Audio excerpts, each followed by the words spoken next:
اور ایک جہاد وہ جو ساری زندگی ہوتا ہے، جس کو جہاد اکبر کہتے ہیں، وہ نفس اور شیطان کے خلاف ہوتا ہے، اور یہ جہاد بالغ ہونے سے لے کر مرتے دم تک ہے، کیونکہ یہ دو دشمن ہمارے ساتھ ساتھ ہیں۔ ہمارا نفس بھی ہمارے خلاف ہے، ہمارا دشمن ہے جو ہمیں گناہوں پر آمادہ کرتا ہے، نیک کاموں پر عمل کرنے سے روکتا ہے، اور شیطان کا بھی یہی کام ہے، وہ ہمارا پکا دشمن ہے، اور جہاد دشمن کے خلاف ہوتا ہے۔ تو چاہے کافر ہو جن سے میدان جنگ میں لڑائی ہوتی ہے، وہ جہاد اصغر ہے، اس لیے کہ وہ کبھی کبھار ہوتا ہے۔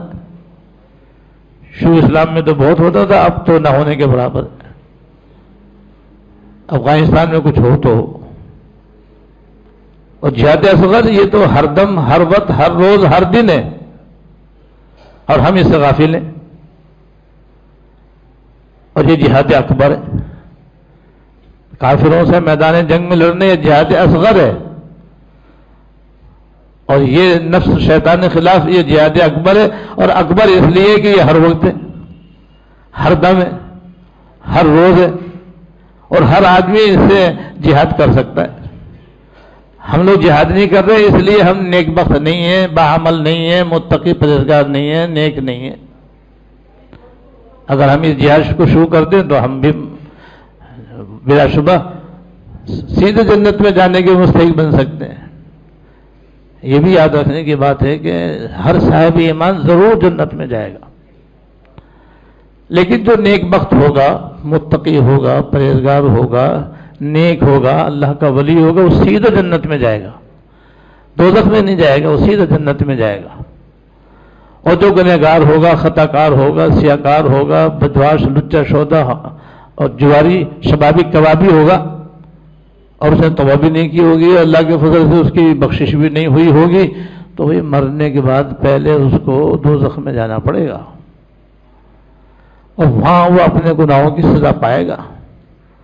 اور جب اس کو سیکھیے کی سزا مل جائے گی اور وہ گناہوں سے بالکل پاک صاف ہو جائے گا اور گناہوں کی گندگی اس سے دھل جائے گی، تب دوزخ سے نکل کر جنت میں جائے گا، مگر جائے گا تو صحیح دوزخ میں۔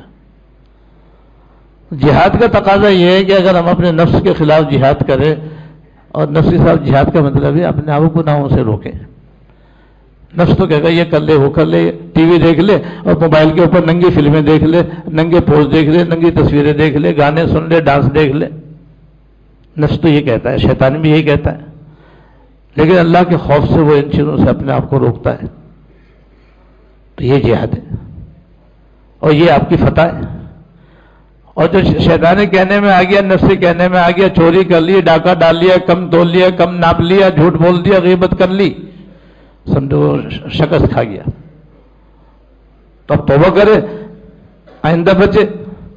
ورنہ توبہ نہیں کرے گا، کرتا ہی رہے گا، اور پھر ایسے ہی مر جائے گا، پھر اس کے آگے بھی بخشش نہ ہوئی تو اس کے لیے جنت میں شروع میں نہیں جا سکتا۔ وہ خاتمہ اگر ایمان پر ہو گیا ہے تو دوزخ میں گناہوں کی سزا پانے کے لیے اور اپنے گناہوں کی میل دور کرنے کے لیے دوزخ میں جانا پڑے گا۔ پھر جب تک اللہ تعالیٰ کو منظور ہوگا وہ دوزخ میں رہے گا، وہاں پر دوزخ کی آگ میں جلے گا، بھنے گا، اور پھر جب اللہ تعالیٰ کا حکم ہوگا تو وہاں سے نکل کر جنت میں جائے گا۔ اور جو جنت میں جائے، سب سے آخر میں جو آدمی جنت میں جائے گا، سب سے آخر میں دوزخ سے نکل کر جو جنت میں جائے گا، اس کو بھی تفصیل سے حدیث شریف میں واقعہ آیا ہے،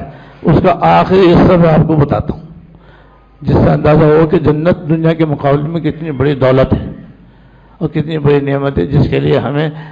جہاد اصغر بھی کرنا چاہیے، جہاد اکبر بھی کرنا چاہیے، اور اپنے آپ کو نیک بنانے کی کوشش کرنی چاہیے۔